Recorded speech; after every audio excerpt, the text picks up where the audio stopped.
December 10th of 2023, the 29th Taguig Grand Marian Procession in honoring the solemnity of Immaculate Conception of the Blessed Virgin Mary in Minor Basilica and Archdiocesan Shrine Parish of St. Anne, captured moment by Katolikang Litratista. Sa bahay pare.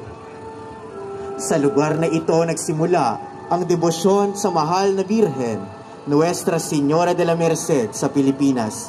Siya ang naging sandigan ng mga mananampalataya para sa kagalingan ng mga may sakit, sa mga kalamidad at sakuna, sa panahon ng digmaan, para sa matagumpay na pag-aaral, para sa pagkasundo ng pamilya, sa matatag na bukasyon sa buhay relyoso, sa panahon ng kagipitan, sa pagkakaroon ng matatag at buhay sa pananampalataya.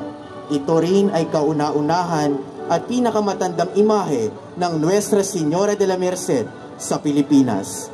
Ang imaheng ito ay nasa harap, ay nasa pangangalaga ni J.R. Nufiente at pamilya mula sa Hagonoy, Taguig City. Nuestra Señora de la Merced de Candaba, Inang Liyag at Inang Dakila, ipanalangin mo kami.